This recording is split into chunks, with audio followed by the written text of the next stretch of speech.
Okay. Good morning, everyone. This is a module on linear regression as part of this TechUp course on AI and ML, exciting opportunities in AI and ML.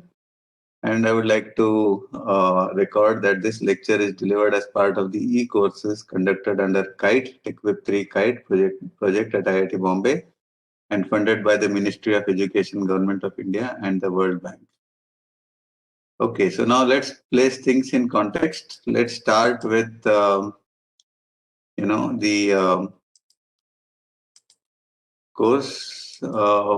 It's a basically this module is primarily on a very simple topic called linear regression. But although just because it is simple, it's basically forms a very core foundation of most of the AI and ML algorithms that we would like to look at. Looking at data mining, machine learning, and then going over to AI. Linear regression is a key, component of the entire works, if you will. And this is something that we encounter very often in engineering applications, chemical engineering, mechanical engineering, so many other disciplines. Linear regression is one of the key aspects to this. So, this we will build upon this in subsequent lectures. When we look at visible components analysis, when you do projection to latent structures, when you do neural networks and the like. Sometimes you need to work with hybrid of nonlinear and linear. For example, neural networks might say that you first model the relationship as much as possible using linear regression, and whatever you cannot model you try to model using the residuals, you try to model using non-linear methods like neural networks and the like. Even when you're looking at PCA, it's basically a linear, an approach, a linear regression approach to basically fitting the variance. Likewise, when you look at projection to latent structures and its higher order variants and the like, this linear regression is fundamental to all of those machine learning algorithms. And so it's good to understand this both from a simple modeling perspective, but also from the statistics point of view. And that's something also I will strengthen, hopefully, as we go ahead in part of in this module. Okay, I must acknowledge that some of these slides were, also in acknowledgement with Dr. Lakshmi Narayanan from the National University of Singapore when we used to have these discussions. So let's take the very simple model that we want to suggest to explain, let's say, in the simple example, a 2 or a 3 variable regression problem. Okay. So the model, as you can see here, is linear in parameters. What does that mean? Excuse me, So, sir. yeah, Sir, are you sharing any slide? I am sharing a slide. You can't see the Oh, slides. well, I cannot see. I don't know what other participants. Okay. The slides are not visible, sir.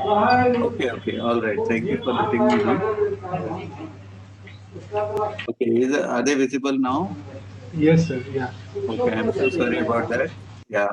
So, slide into the module. So this is where we are talking about linear in parameters form of a model.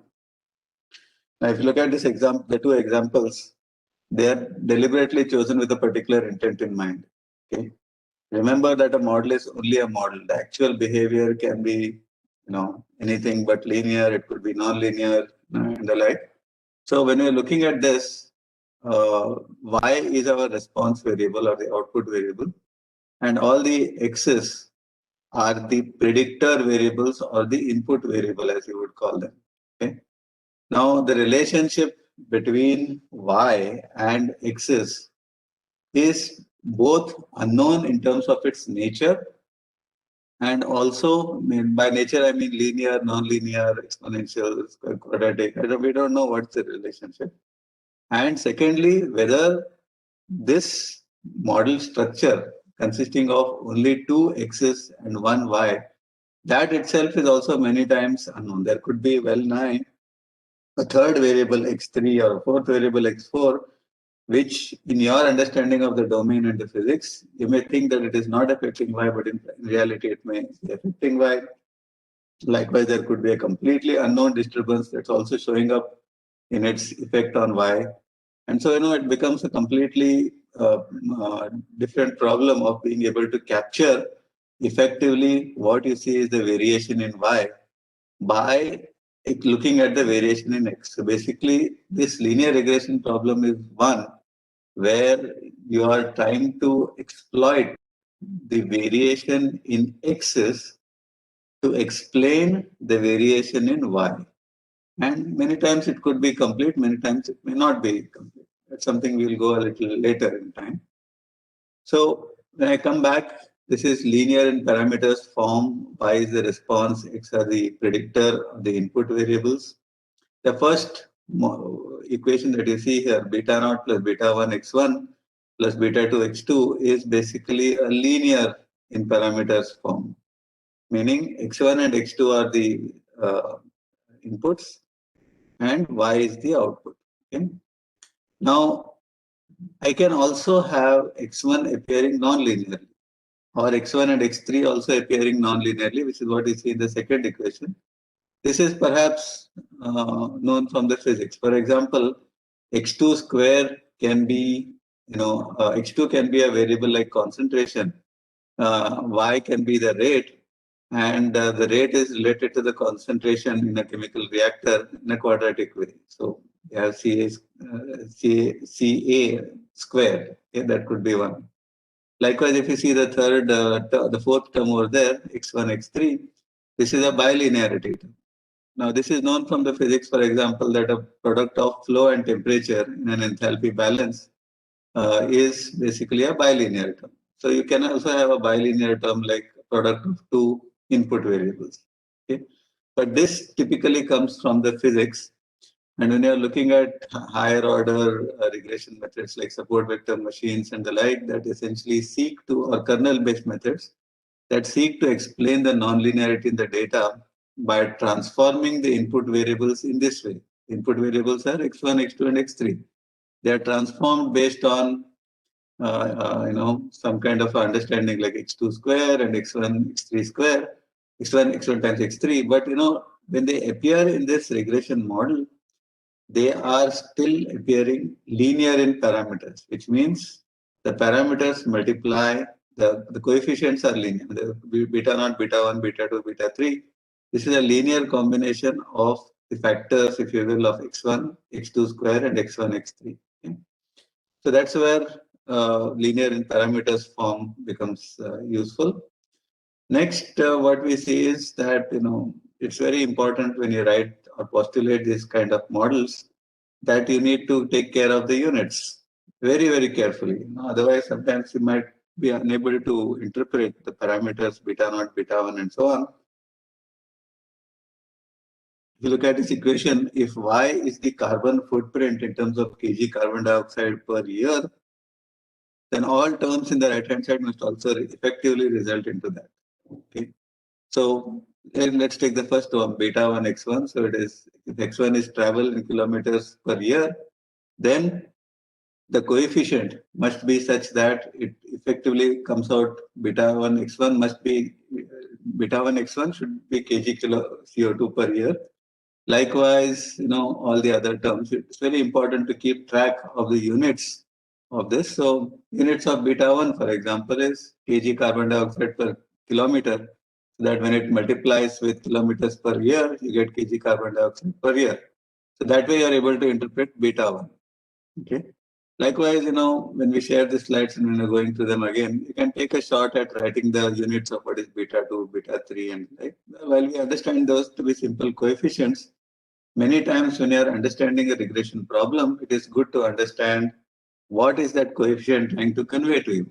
Okay? For example, sensitivity-wise, if beta 1 is very large, you know that for that application per kilometer, kgCO2 per kilometer, if it's very high, that means there's a lot of carbon dioxide emissions per kilometer for this application. Okay? That's something that you should be able to interpret very clearly. Okay? So please do take the pains to write down the units of the other parameters and try to interpret them. Now, beta naught, beta 1, beta 2, etc. are called model parameters. As you know, these must be estimated from data. And so when you're starting to look at the data will be approximately in that Excel sheet that you see there.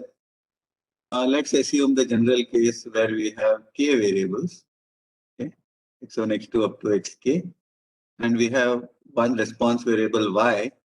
Okay, so we put all of that into Excel sheet, and we have n samples. Okay, so this will be n rows by k plus 1 columns. And this is the matrix that we have to deal with, okay, to be able to estimate beta naught, beta 1, beta 2, and so on. Now, each of these columns, x1, x2, can also be a nonlinear combination. I can have a new column which says x1 times x2. They can also actually be, if you're trying to model a dynamic system, look, this is a linear relationship, a static relationship. If I write this as y at any instant I is x1, beta 1 x1 at any instant I minus 1 plus beta 2, x2 at I minus 1 plus beta 3 x3, beta 3 x1 I minus 2, and so on. I'm trying to model that dynamic relationship. Then I'll have to transform this Excel matrix. I have to transform it to a new matrix where I introduce additional columns. Each of them are lagged versions of these variables. For example, if I want to model here an additional term x1 I minus 2, then x1 I minus 2 must be a column here. So at any row, that x1 I minus 2 will contain two samples in the past of x1. So this one will go and appear here along the particular row so that you are able to develop that linear regression. Right? So I'll have to pre-process this data matrix depending on what kind of a transformation I'm trying to model. If I have xk square, I'll have a new column xk square. If I have x1 times x2, I'll have a new column which is x1 times x2. And that's how I would create or transform this data matrix to be able to give that kind of a new matrix which can be used further for processing. Okay. Now let's look at when you're doing any modeling, you have to make certain assumptions, engineering assumptions. Okay. The first assumption, and this is very questionable assumption, but to understand linear regression, let's make them. And then as we go ahead, we'll try to question this assumption. So now all x variables are clean. What does that mean? All of these x variables or all of the variables appearing on the right hand side here are supposed to be clean. They are not corrupted with noise, and only the y's are contaminated by errors, different kinds of errors. Let us see what they are. All y's are contaminated, but the x are clean. Now there is a particular reason why assumption number 1 could be justified. Okay, if you are trying to do a modeling exercise and you are trying to do an experiment, usually you want to perturb that experiment in the x's in a way that you can control the best. For example, if the mean value of x is, let's say 10, you would like to perturb it around 10, maybe 10 minus something and 10 plus something. And that's something you determine. Right? So when you determine that change in x1, change in x2, change in x3 and the like, and then observe it response on y, usually these experiments are under controlled conditions. And therefore, in one way, when you're doing the modeling exercise, you might even justify this assumption. But in the field out there, x's are never clean. And so now you have to start looking at what can be done to make the regression still robust when the x's are also affected with noise. That's something I will introduce to you at the end of this module. Okay? Now, you said why is it corrupted with noise, errors? Now, how do if you have to interpret the model in terms of its accuracy, in terms of its robustness, we need to assume some properties about the errors. Okay? So, first property that we assume is that the errors are normally distributed. Okay? That is, they come from a bell curve with a mean of 0 and a constant variance sigma square. Now you might ask, why are we making this assumption? How do you justify this assumption? What if it is not from a normal distribution? right? Perfectly valid questions. But one engineering way to answer that is that when we say these errors come, as I've written here, all kinds. They come from different sources, not only in the act of measurement, but there could be different disturbances that might affect the process when you're doing the data collection. And central limit theorem in statistics says that while each of these error sources can be not normal or non-Gaussian, not normal, when you combine all of these, it is most likely going to be normally distributed. Okay? And so that assumption that errors are normally distributed is, from an engineering point of view, a reasonably good assumption, as has been found in engineering practice. But yes, your question is perfectly right. It should be possible to question these assumptions, and if you are not able to justify that these errors are coming from a normal distribution, then there are other approaches like errors in variables and so many other variants to this that you need to bring in to be able to estimate your model in a very reliable manner, a robust model. Okay. Now, let's go delve a little into this. Errors in Y measurements come from a normal distribution. It comes this way. But typically, when you're doing this estimate, you're not measuring the noise. So we do not know sigma or sigma square, the variance of the standard deviation. We don't know that, right? The question then is, can we estimate it? And it looks like, yes, it is possible to estimate these noise variances, but how, we will see in a short while. Now, there is, in addition to central limit theorem and the like, we also need to make another important assumption that the variance is constant no matter where in time you take the samples. Okay, so that is typically called as a homoscedasticity requirement or homoscedastic system.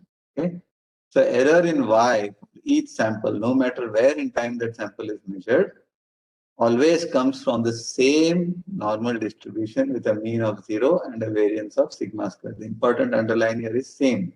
Okay, it would be really nasty if the errors in the first sample comes from, let's say, one normal distribution and the other samples comes from a second normal distribution. It is not that it's not possible to still develop a regression, but it becomes a little complicated in terms of the treatment, mathematical treatment.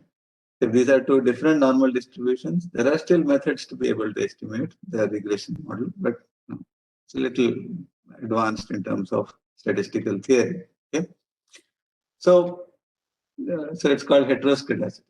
It is non-constant variance with respect to time. Let's keep things simple. We will not consider that case here. So the error in Y comes from a normal distribution with a mean of 0 and a variance of sigma square. Okay. Now let's say that we have carried this experiment under control conditions. So we got the data under control conditions. It's very important that quality of the data is high.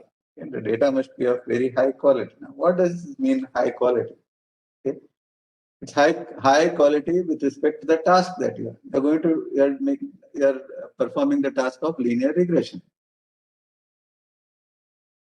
So for this task, what does it require? It requires you to make sure that there is enough information in the Y and X. When will there be enough information? When I perturb X to a sufficiently good extent and I observe the Y with a significant signal to noise ratio. So Y should not, while Y contains errors, the errors should not overwhelm the signal. Okay, so that's important to do. And also make sure that your X's are varying in a sufficiently wide range so that the effect of X on Y is actually reflected in the Y data. Okay?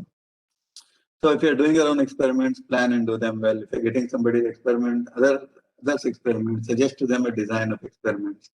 And so good data obviously will result into a good model. Good model obviously would mean good arguments that you can make, reasoning and strategy, and then good outcomes for everyone in terms of the modeling exercise. Okay. So there is reasoning in designing good experiments. Reasoning is not limited to models alone, right? When we are doing reasoning, we always want to be able to use all sources of information, as I mentioned in my earlier talk. Need not be restricted only to models. You can also have physics, bring in those, design your experiments well. And this entire cycle of understanding the physics and generating the data needs reasoning. Okay. As I said, if somebody else is giving you the data, make sure that the person designed good experiments, gives you good data in terms of quality, less sensor noise. The noise should not overwhelm the signal. And in terms of quantity, now here is the number of samples. Going back, what is K? What is N? We talked about N, number of samples. Number of samples there must be sufficient quantity of the samples, a good number of samples. What is good? Generally, a rough rule of thumb says that if you're estimating 10 parameters, then 4 to 5 times of that number is the number of samples that you need to have statistically for the variance, and we'll see that in a short while, for the variance to be low. Okay, variance in your estimates to be low. But this is just a rough rule of thumb. More the number of samples, the better is your estimate in terms of the variance.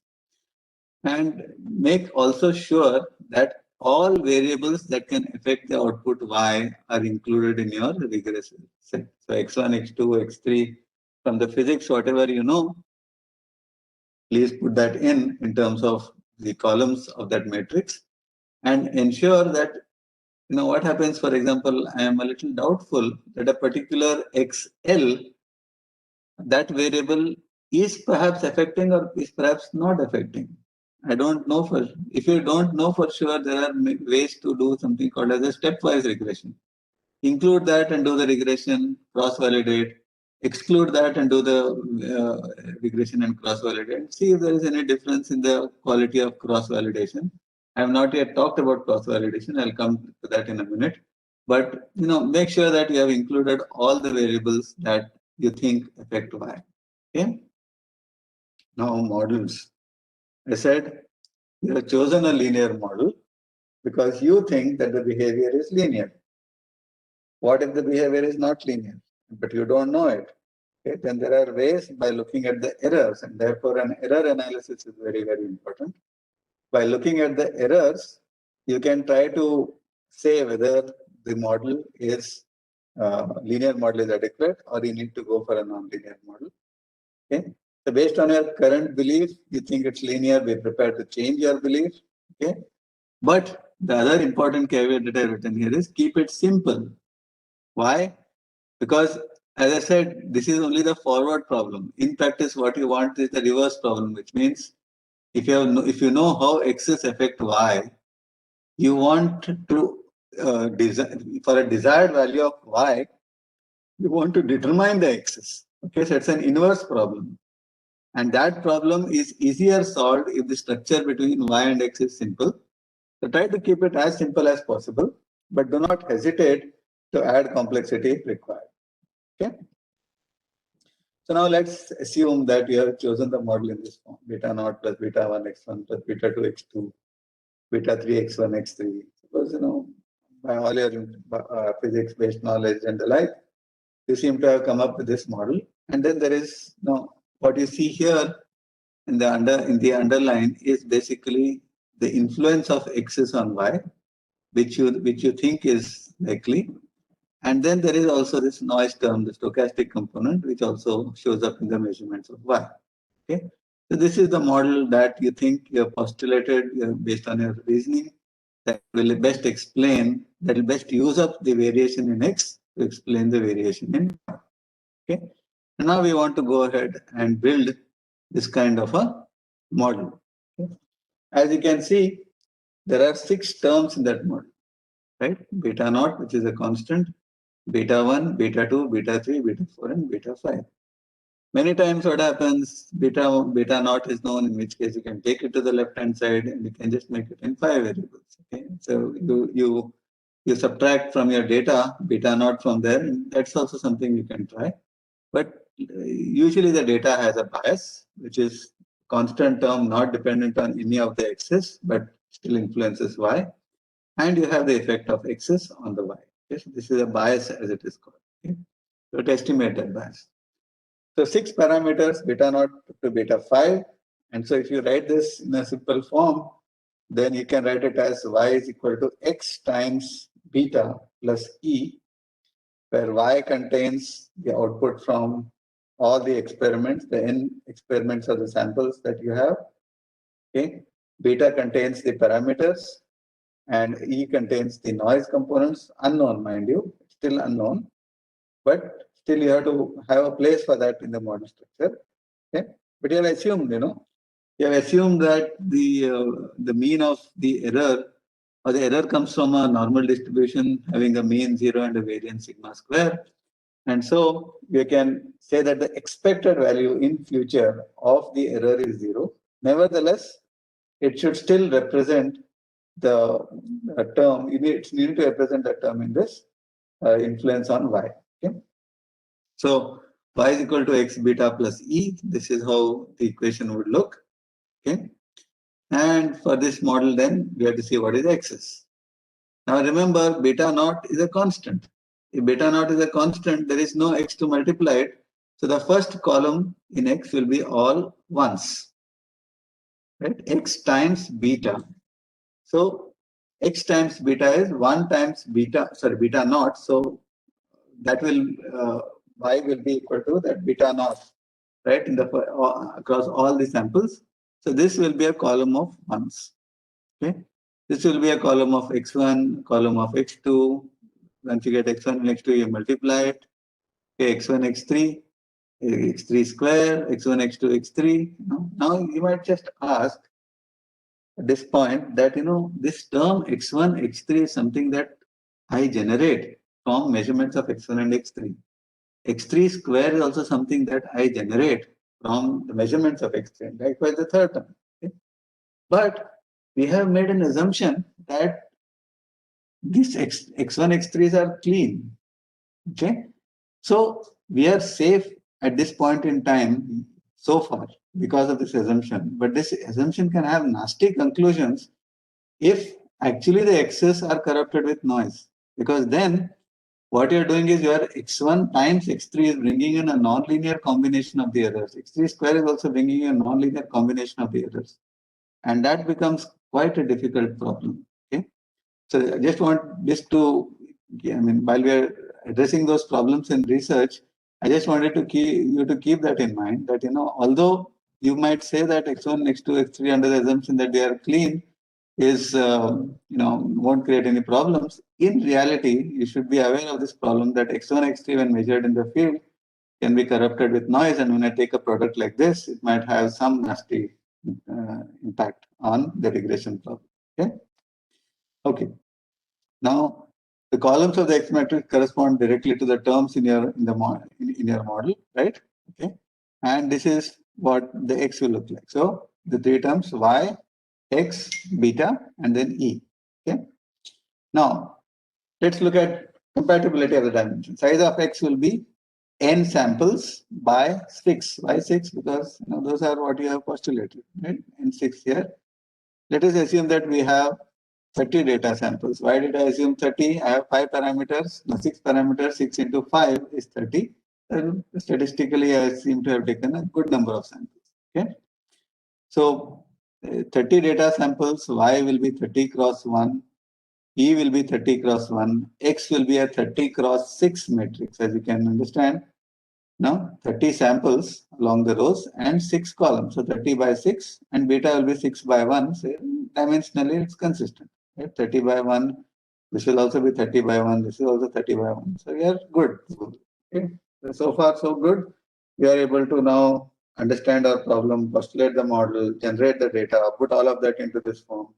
And now we get into this task of estimation, the regression problem where beta, and we need to want to make sure that we understand what is the impact of E on our estimates. Okay. So that leads us to all of these questions. How do we get the best value for the parameters? Now, what is best is a question mark. How do we get the best value for these parameters? Beta naught, beta 1 up to beta 5. Okay. Okay. Now, second, these values of beta are based on the data set that we have. Okay. How do we know that this is actually the true values? Okay. Many times what happens is we never know the true values. So, how statistically can we guarantee that the betas that we estimate are indeed the true values? Okay. We can never do that. The best we can do is we can get an estimate of the interval in which the true values of the parameters will lie. Okay, so statistically, we are helpless in this matter. When we are doing all of this mathematics and sophisticated analysis, we are actually quite helpless. It's important to understand that the true value is never known. It's the estimate only gives you a range or an interval in which the true value of the parameters can be expected to lie. Okay, it's not still guaranteed to lie, but it can be expected to lie under all of these assumptions that you are making. Okay, and typically what you want is that interval must be as narrow as possible. Okay, how do we guarantee that? We will see. Okay, so there are two possibilities. No, the interval, I can get that interval with, let's say, some 95% confidence. Okay, if I get it, if I kind of say that if I want the confidence in those confidence interval to be 100% correct, then my interval will be very, very large. If I want to say that the true value will lie in this interval 100% of the time, then statistically for me to answer that, I will have to say that the bounds, the interval bounds will be minus infinity to plus infinity. Okay, and that's a correct answer, but it's an absolutely useless answer, because what will I do with that kind of the interval range? Okay, what I would like to be able to do is keep that range of the interval to be as narrow as possible, and that the way I can do that is what I write on the right side. The value of the parameter, I can, if I do billion and trillions of experiments, okay, what happens is that the variance associated with the estimate beta becomes narrower and narrower as the number of experiments increase. And I can hope that with that, I'm converging towards the true values. Okay? Otherwise, with just 10 samples or with 20 samples, if I have a 3-parameter problem and I have only 3 samples, then I can estimate the parameters, but the confidence interval will be very, very large. Okay, and that is practically worthless. Okay, what I want to be able to do is do a good number of experiments. Billion, trillion is also engineering wise not reasonable, not practical, but do a large number of experiments, so that with those number of experiments you have a fairly narrow interval in which your beta will lie, which can help you to derive meaningful interpretations. The third important question is, how do we know if the model is adequate? Okay. What kind of a metrics do we have? Okay, there are 2 kinds of metrics typically. R-square, which all of you know when you're running your Excel, R-square is there. There's also an R-square adjusted, which I'll define in a small while. Okay, so there are some rough rules of thumb that R-square adjusted must not be greater than R-square minus R-square adjusted must not be greater than 0.2. R-square adjusted typically will be smaller than R-square. Also, you could do some F-test. What is F-test? Now, Professor Manibhushan, Professor Sharad may have taught you hypothesis testing. One of the tests is the F-test. Is the sum of squares captured by the regression model statistically larger than that compared to the sum of square of errors? Just note that what that means is what is accounted for in the model when we build it is bigger than what is not accounted for, which means the errors are smaller, residual errors are smaller than what you have explained in the variation between y and x. If that is the case, how do you test that? That is through the F-test. Okay, we'll come to that in a short while. But it's important that question 3 helps you to answer several questions.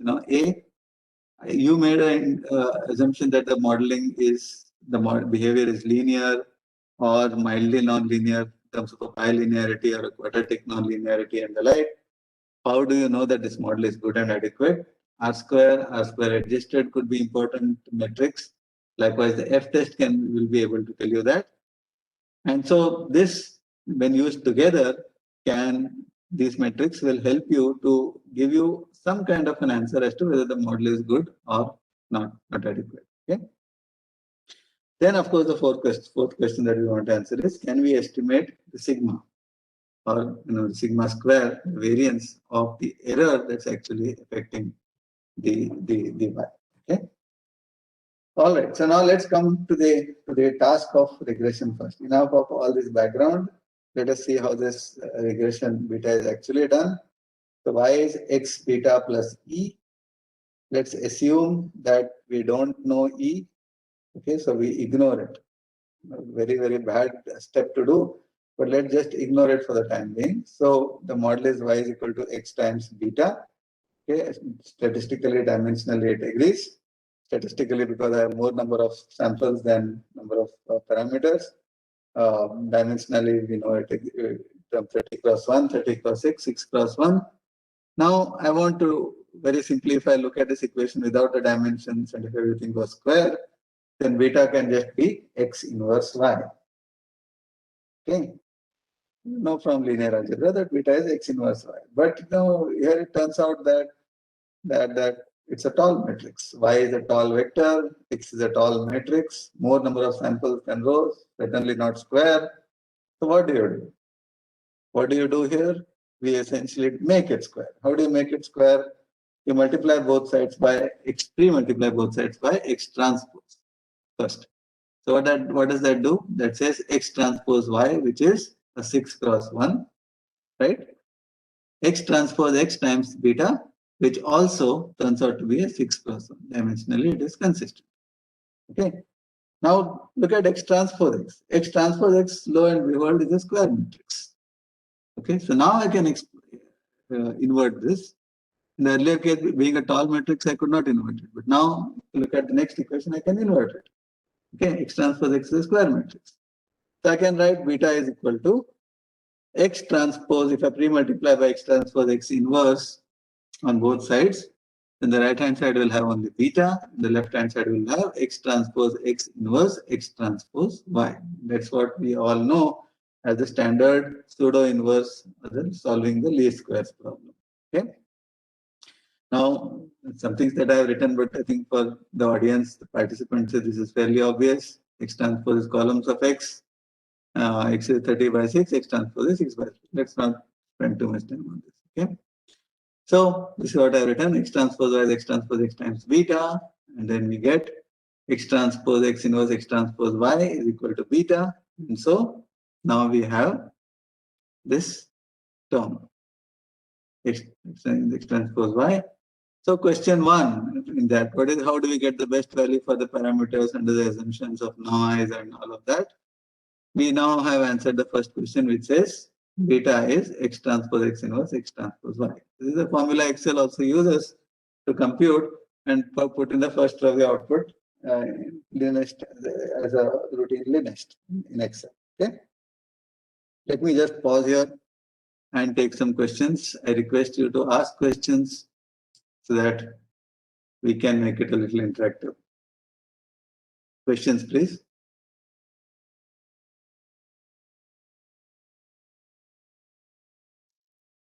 Any questions? Sir, whether this model is suitable for all sort of problems or otherwise based on the problem we have to define, because here this X, Y, there is a linear combination is there. Okay. Yeah. So Dr. Kavita, yes, that's a very good question. You have to bring in some amount of physics and try to postulate that while you postulate that model. Perhaps when I explained a little earlier that if I'm looking at an enthalpy balance in a chemical engineering problem, it involves a product of a flow and temperature. And that might actually bring in a bilinearity. So I know that if flow and temperatures are the x's that go into describing the model, then I will bring in a bilinear term to explain that. Likewise, there can be a quadratic relationship like in a reaction. And so, first principles physics will help you to define those. And then, you can verify from R square or R square adjusted if what your assumption about the model structure is correct or not, or you need to change that structure. Okay. Vinod Kumar is asking, is the data should be linear or random? Oh, the data, see, linear is a behavior. Okay. Data when you collect, the only requirement in the data collection is that it must be rich, in quotes, rich. What does that mean? That, I must have a sufficient variation in the factors or the predictors or the inputs, x1, x2, x3. Those must change in whatever range is permissible in a very exciting manner. Exciting manner meaning quite large number of samples in that range must be taken, allowing the x's to vary, so that the impact of those variation in of x on y is actually captured in the data. So data need not be linear or random. It is basically the planning of your experiments when you generate the data that must be rich and exciting, so that you are able to solve that or capture the relationship between y and x. So let me take a side example. Suppose there is a beast that is sitting on the road. It can be an unknown beast and it's blocking the way. Now I don't know how it's going to behave. So what I do is I first throw a small pebble. It might just open its eye and then again go to sleep. I throw a larger pebble. It might get disturbed and raise its head and again go to sleep. If I hit it with a stick, not recommended from cruelty to animals point of view, but I want to make a road for myself and go further.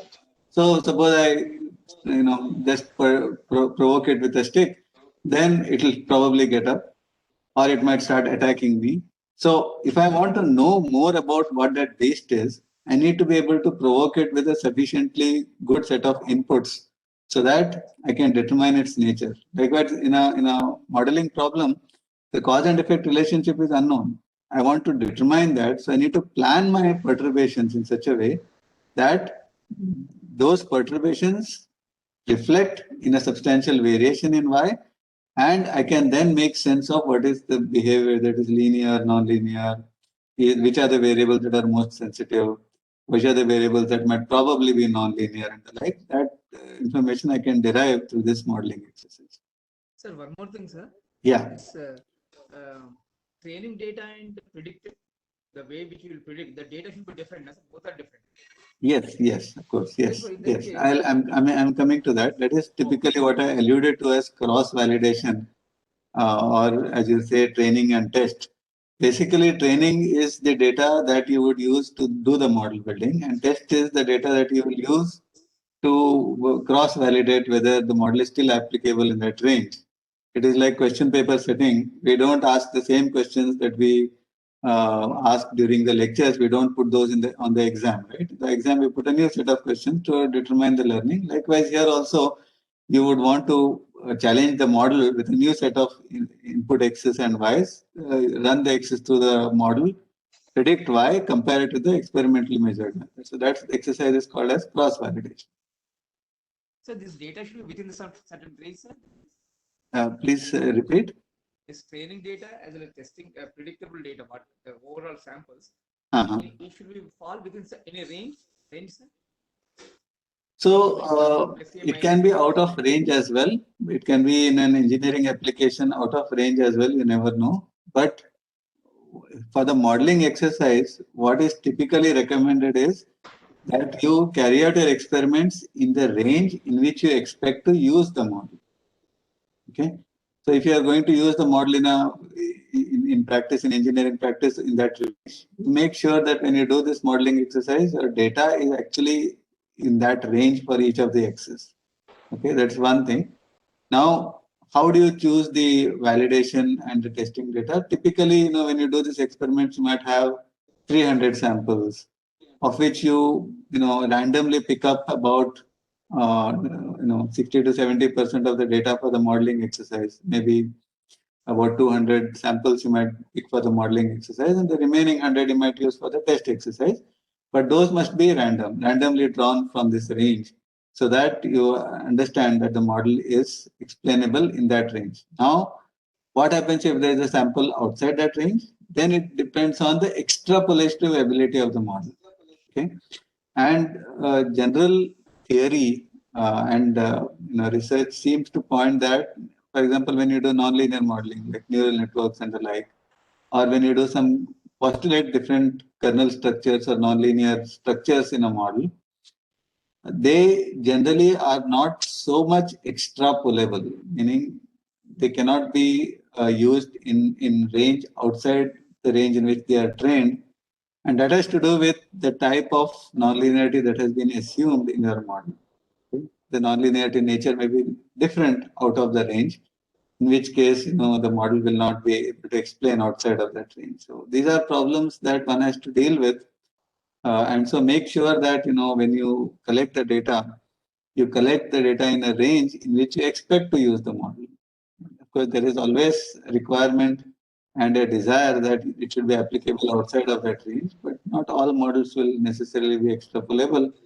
There are, the more the physics you put into your model, the better will be its extrapolative ability. Sir, one more, sir. Sir, as you said earlier, these models can filter the noise, sir. Say that again, please. Like neural network. Just give me a minute, please. Just give me a minute. These models also can filter the noise, sir.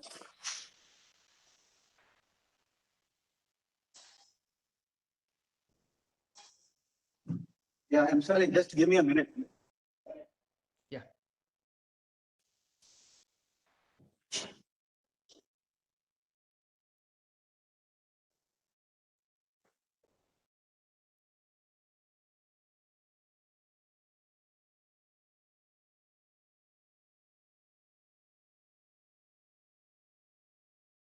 Yes, sorry about that. So please repeat your question. So my question is, these models, whatever will model the model parameter beta 0, beta 1 and all that, by equal to linear model or non-linear model, whether my data is noisy, whether they filter the noise? No, it won't filter the noise. For filtering, you need to basically run the data x1, x2, x3 through a different set of filtering steps. You might want to process the data to remove out the noise in those measurements. Those are some things that you can do, but this will not filter the data. No, in fact, you don't want to filter the data when you're doing regression. You want the variation to be present. You don't want the noise to be present, so you can do a filtering before you bring the measurements into this Y. But typically, you don't want to. The regression model will not filter the Y. The data should be clear, as you said earlier. Sorry, say that again. In the assumptions, in the beginning assumption, data should be clear. What you mean? X's are clean. That's the assumption we make. But many times, in engineering practice, that will never be true. X's will have noise associated with that. And what do we do in that case is we use a different formulation called an errors in variables formulation, which I will just allude to towards the end of my talk. Yeah? Okay, sir. Yeah, okay. Thank you. All right, so I think we will go ahead. Yeah. I hope you can see my screen, all of you. Yeah. Okay, so now there is this. I think I have to go fast here because already we have spent 1 hour. But no, I think I don't want to go fast in a way that kind of just thrusts it down your throat. We should all understand and make sure that we are on top of this. So let's look at each of those terms here in this X transpose X, X transpose. So X transpose X, all of you may know already, is called variance covariance matrix. Why it's called variance? Because this is self-variance and this is cross-variance or covariance. Okay. So X transpose X will be a square matrix. It will also be a symmetric matrix, as all of you may already be knowing. This is square, for example. This is not square. But we know even if it is not square, if I do an X transpose X, I will get a square matrix. Okay. is square matrix, then A is equal to A transpose, A is a symmetric matrix and the like. So this is some preliminary matrix theory. Let me not go into this. Okay. This is not symmetric, obviously. X transpose X is a very crucial matrix. Why? Now here is from an engineering point of view, why this is important. It tells us how good the experiments are, X transpose X. Okay. If X transpose X is well conditioned, and with methods to measure the conditioning of the X transpose X is basically to look at its eigenvalues or singular values. Okay. If the large ratio of the largest singular value to the smallest singular value is of the order of maybe 10, okay, then I can say that that matrix is well conditioned. If it's order of 100, the largest singular or eigenvalue to the smallest, or even it's 1000, then you know that X transpose X is not well conditioned, and that will lead to problems. So generally, X transpose X is an important parameter. If it is well conditioned, then good model can be obtained, or the model structure assumed. It's important to qualify that. Good models means accurate parameters, better insight about the phenomena, and better chance to make engineering work for the system from an overall point of view. Okay? X transpose X is a very important variable. X transpose X is, of course, square and symmetric. Okay. Symmetric. So what is above the diagonal is a reflection of what is below. Okay. What is on the diagonal? Obviously, if I look at x1, x2, x3 up to xn, and I do an X transpose X, what's on the diagonal is the self variances of x1 with respect to itself, x2 with respect to itself, up to xn with respect to itself. Okay. The variance of the X variables themselves are on the diagonal of the X transpose X. And what's on the off diagonal, okay, is the cross variance or the covariance as they call it. Okay. What's above and below there is a symmetric. Since it's a symmetric matrix, the entries will be the same. The covariance between X variables is available above or below the diagonal in terms of the entries, and it's a measure of the linear association between the variables. Okay. For example, height and weight between travel footprint and the food footprint that we saw in that example in the first slide, it will give you what is the extent of linear association between each of the x's. So for example, if I take the entry here, it will be here as well as here because it's a symmetric matrix. It will tell me, so I go one step to the left, one step above. This is symmetric. This will tell me what is the relationship between x1 and x2. Okay. Likewise, x1 and x3, x1 and x4, and so on. Okay. In general, if x1 and x2 are independent, then the covariance between them will be 0. Okay. And of course, the reverse is not true. That if the covariance of x1 and x2 is 0, it does not imply that x1 and x2 are independent. We'll see why this is the case. For example, if x2 is x1 square, x1 and x2 are obviously not linearly related, but covariance of x1 and x2 may turn out to be equal to 0. Okay, so it's important to realize this, that if the covariance x1, x2 is equal to 0, does not imply that x1 and x2 are independent. They're just not linearly dependent. Okay, that's an important aspect. Covariance is scale dependent. Okay, which means the units are important of x1 and x2. Okay. However, the units of measurement of x1 and x2 are, the correlation value will still be the same. Okay. Covariance and correlation, there's a difference. Correlation is scaled covariance. Okay. While covariance depends on the scale, correlation is a scale independent measure. It's important to realize that. So when you scale it, you essentially get a range in -1 to +1. And -1 implies that x1 and x2 are negatively correlated, +1 implies they're positively correlated, which means when x1 increases, x2 also increases. Here, when x1 increases, x2 decreases. So those kind of interpretations you can get from your covariance and correlation matrix. Okay? As I said, covariance and correlation can be positive or negative, and therefore, as you can see, correlation is related to covariance through some kind of a scaling, and correlation is therefore covariance that is normalized, because correlation is a unitless or scale independent kind of. Okay, just too much of repetition of the same thing. This is more intended for graduate class. I'm sure all of you will be catch up. So I'll skip this in the interest of time. But now let's look at this other matrix, beta beta transpose. Okay, beta beta transpose. What is beta, mind you, again is the parameter vector, right? What is beta beta transpose? It is the variance covariance matrix of the estimated parameters. Okay, beta beta transpose will be a 6 cross 6 matrix in our example. Okay, it's a square matrix. Okay, it's also symmetric. Okay, now when we are analyzing beta beta transpose, we need not worry much. We will have to worry it sometime, but we may not have to worry much about what's off diagonal. We primarily have to worry about what is there across the diagonal. Okay, and we'll see why.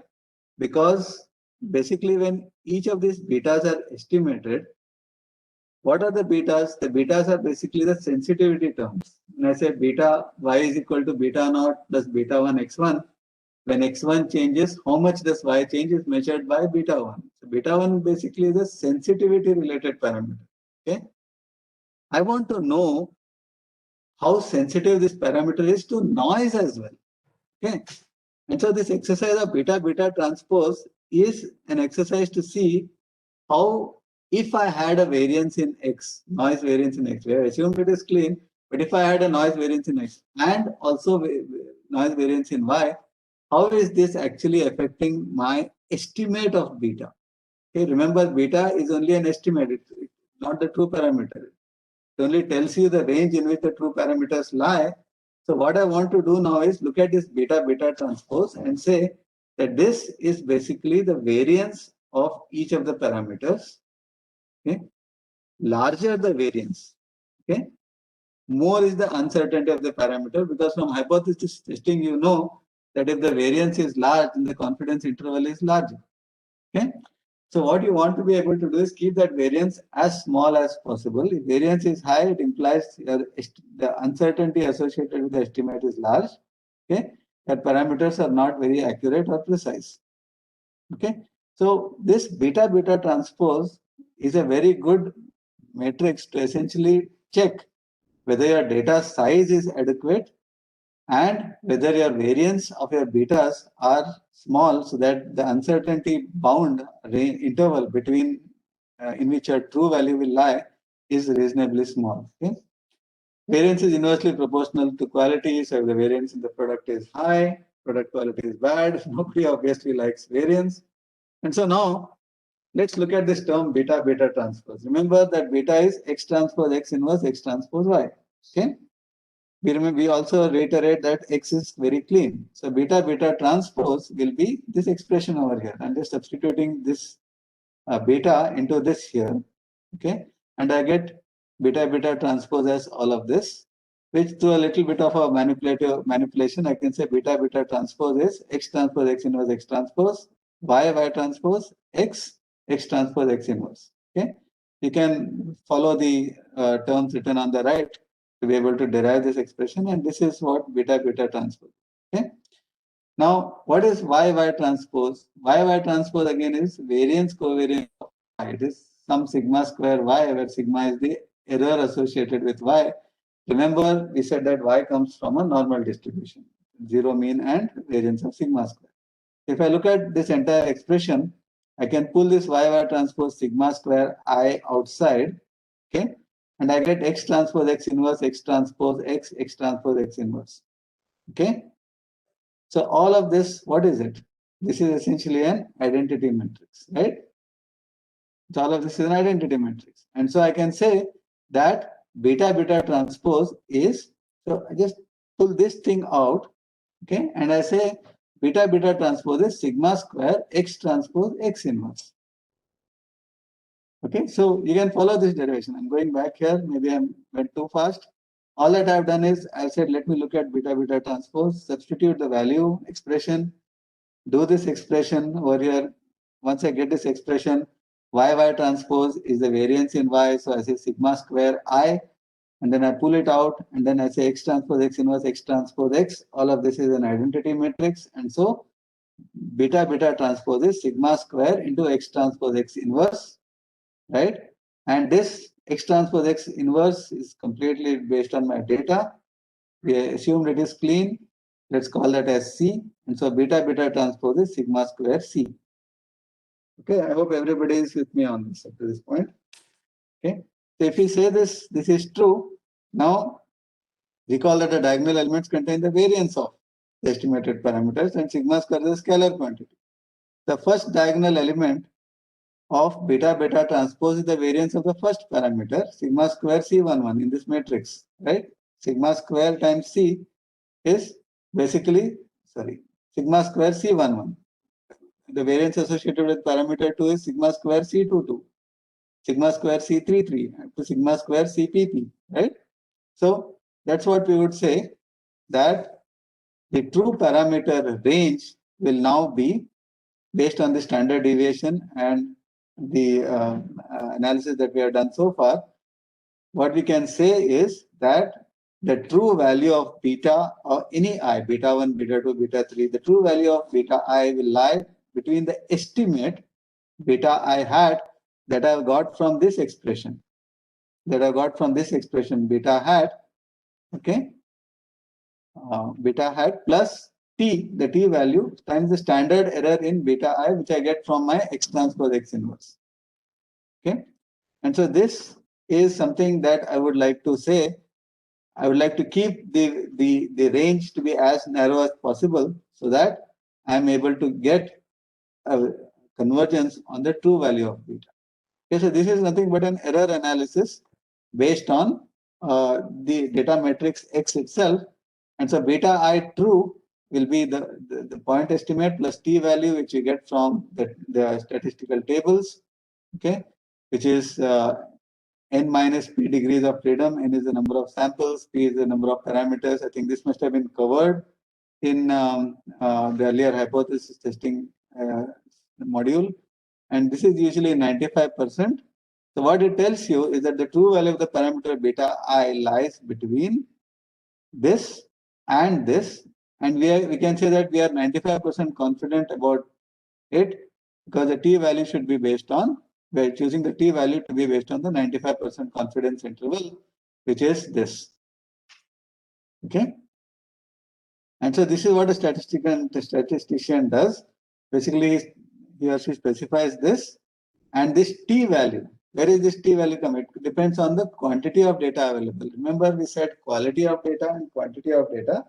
If I have a million or a trillion number of data points, then this t value becomes very small and the range becomes very, very small. Okay. It also is a function of the required confidence level that I want. If I put it at 100%, obviously this range will be very high. If I put it at 95%, I will get some range. Typically, most of the time, I'm interested in the 95% confidence interval. Okay. And that sigma square root CII depends on the quality of data. Remember, where does CII come from? It comes from X transpose X. And as an experimenter, therefore, I must be able to get X transpose X, the design of experiments in such a way that this X transpose X is as large as possible and its inverse is as small as possible, so that CII is very small, and therefore my confidence intervals are small. Okay. So what is the conclusion from both of this? As data quantity increases, t value decreases. Okay, so uncertainty goes down, so that my range here, this t goes down, means my range becomes smaller. And as my quality of experiments improves, X transpose X is big, X transpose X inverse is small, and CII is small, and the uncertainty goes down. So for the uncertainty to go down, you need two things. One is you need a large number of data samples, and you need a well-designed experiment set that X transpose X inverse is small.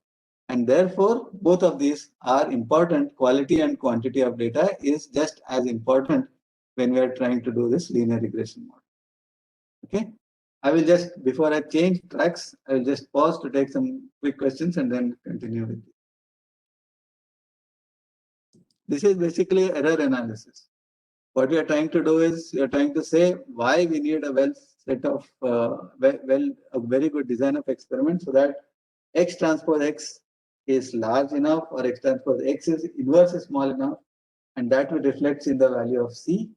And we also want more number of experiments so that my t distribution is narrow and therefore I can get a smaller uncertainty associated with that. Okay, so both of these contribute to a robust linear regression exercise, and the model that you get, the linear regression model that you get, if the behavior is linear, is a reasonably good approximation of the actual process. Questions up to this point? Quick? Any quick questions? Okay, I'll go back and I'll probably skip this. I should have managed my time a little better. Let's quickly look at this exercise. So I just changing tracks here. Sum of squares total. What is sum of squares total? Is the sum of squares we define as the sum of squares, regression of sum of squares, what the model is able to explain plus what the model cannot explain. Okay, this is what the sum of squares total is. When we look at y minus y hat square, it basically is a function of what the model can explain. Okay, or rather, the errors is what the model cannot explain and what the model is able to explain. Okay, using the appropriate model structure. Okay, this is the total sum of squares, and so a model is good if the SSR sum of square R is greater than sum of square of E. What is sum of square of R? What the model is able to explain is larger than the sum of what the model is not able to explain. Okay, so SST is SSR plus SSE. If I take the ratio of that, I get 1 is equal to R square plus 1 minus R square. This is what the model can explain, what needs to be explained, and this is your R square, which your Excel sheet gives you. It's a good indicator of the fit if it is large, because that's what the model can explain, but it's a poor indicator. Somebody has extrapolability. It's a poor indicator of the predictive capability of the model, because what needs to be explained, if it is large, even then R square is small, and that's therefore not a representative of the quality of the model. It's a good indicator of the fit, but not a good indicator of the predictive capability of the model. So what you then need to do is you also need to do something called R square adjusted. Okay, R square adjusted is defined in this form. I think in the interest of time, I just wanted to kind of go a little fast through this. I want to ask you to accept this expression. Okay, and depending on time, we will revisit it back. R square adjusted is R square as adjusted via this ratio. Okay. Now R square adjusted will go up if increasing P. But remember, what is P? P is the number of model parameters, the number of beta naught, beta 1, beta 2. R square adjusted will go up if increasing P, adding more columns in your X matrix, increases R square substantially. R square adjusted will go down if increasing P does not increase R square. So if you have put a spurious variable that you did not know does not affect Y, but you think it affects Y, and you have just put it there. Okay, if I put that in a spurious manner, R square adjusted will go down. Okay, so it's a good idea to put R square adjusted and R square, look at them both simultaneously. So the lesson is additional model complexity makes sense only if it substantially improves the model quality. And a thumb rule is that you define R square also, define R square adjusted also, and accept the model only if R square minus R square adjusted is less than 0.2. Okay. In other words, if SSR is statistically big enough compared to SSE, you can conclude that the model is adequate. Okay.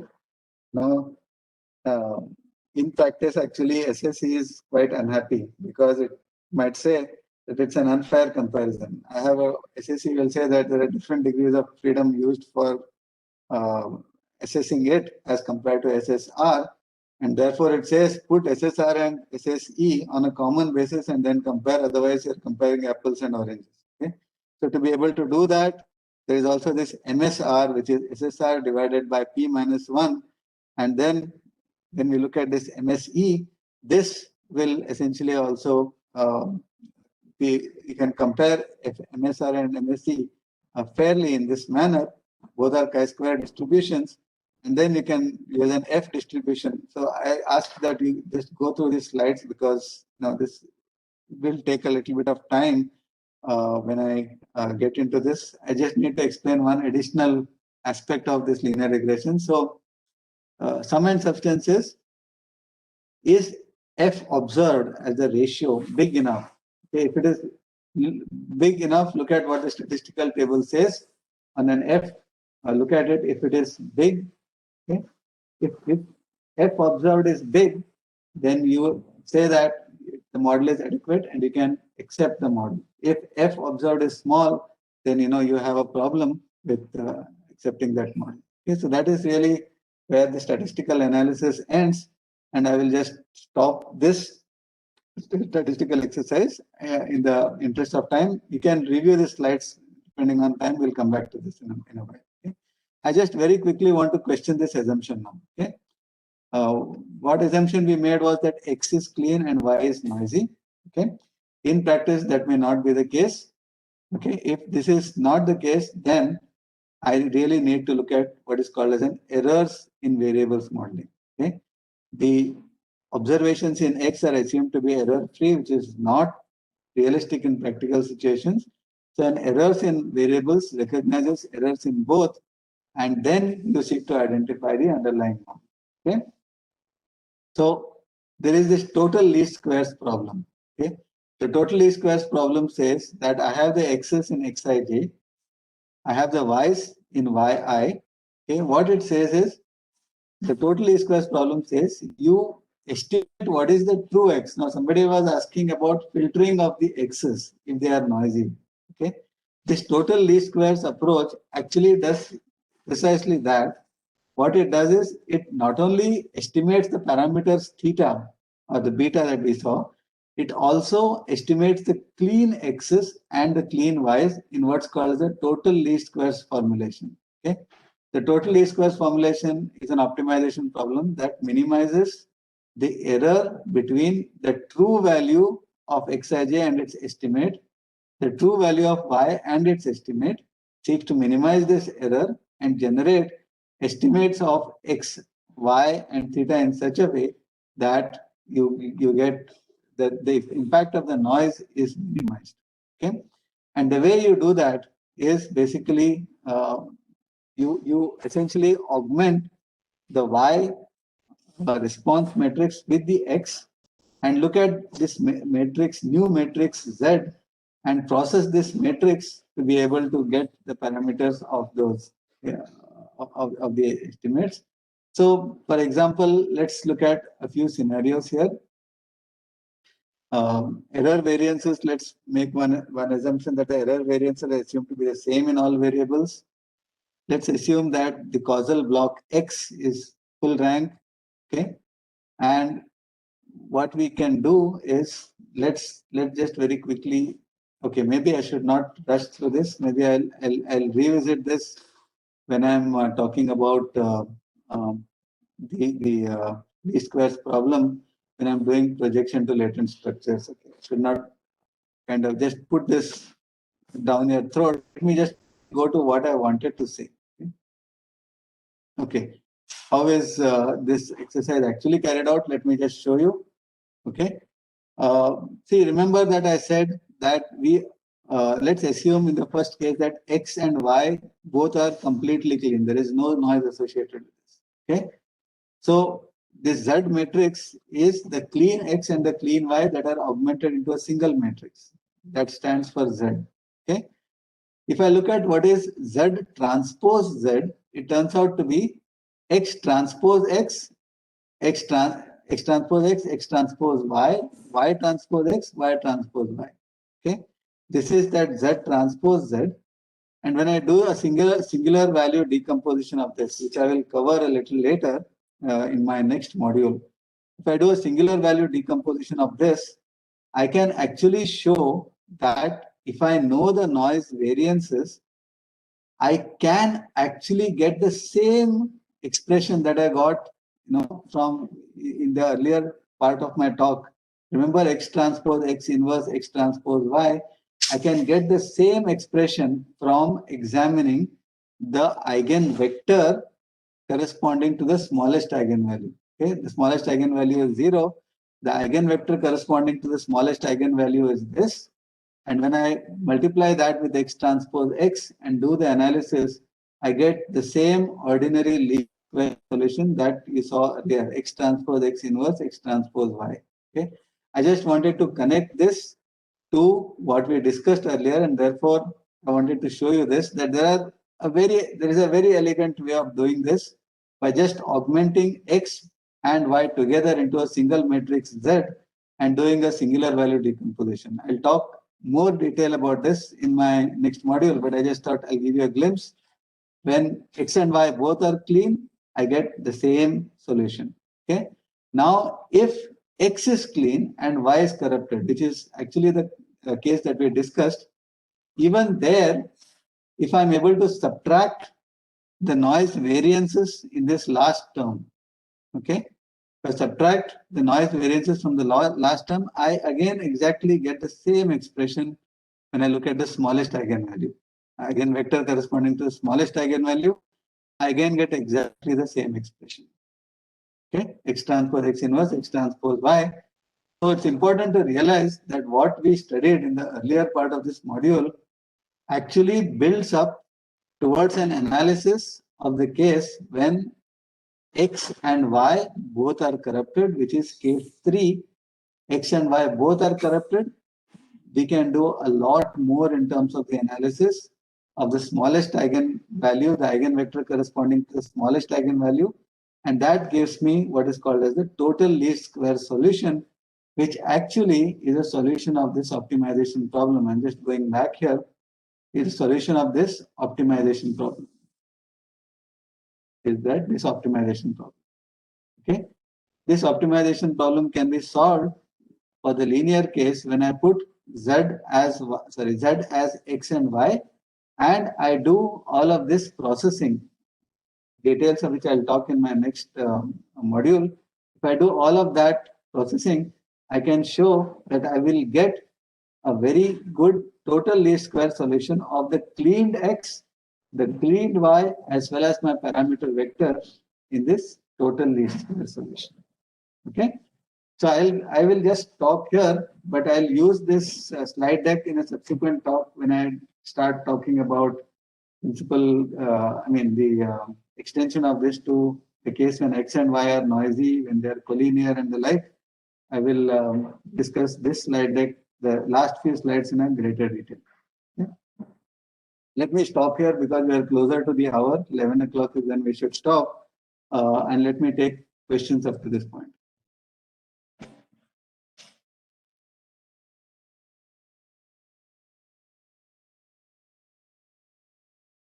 I hope it was not too saturating. The first, after 10:30, 10:35, I think I went a little fast. Maybe I will revisit that module in my next lecture before continuing. But really, the point was to gradually build up the complexity. We start with the clean case, then we look at the analysis of the variance in the parameters, the analysis of the variance of the noise. And we showed that, R square gives you some indication of the goodness of the fit. R square adjusted gives you whether model is adequate. Furthermore, you can also determine something about the confidence bounds. You'll never be able to determine the true parameter value, but you only will be able to determine the range in which the true parameter will lie. And therefore, you want to keep that range to be as narrow as possible. There are two ways to do this. One is that we need to use a large number of samples to keep the t value small, and you need to design your experiments well so that your C, because remember that the confidence bound is C into square root of Cij, that C value should be small, so your design of experiments must be very good. And so if you do both of those, then you'll keep your range to be narrow, and therefore you will get a very accurate estimate of your true value. Okay, so that was what I wanted to reinforce, and I wanted to build the case going further towards what happens when you have noise in both Y and X. And I just gave you a quick glimpse of how that problem can be solved. We will, as Dr. Desai requested, we will revisit this again when we start the next module. We will start from here, look at the role of what singular value decomposition is in being able to address why and this regression problem. But it's important to also realize, I think in a subsequent module, Professor Mani Bhushan will talk about PCA, principal components. That is also an important algorithm that is based again on SVD, singular value decomposition. It turns out that the regression problem is also very elegantly solved using singular value decomposition. Okay, so we will revisit these points very effectively in the next module, first by Professor Mani Bhushan, and then I'll come back to go to extensions of PCA for the regression and for PLS. Okay. Any questions? We still have 2 minutes, after which I'll stop the recording.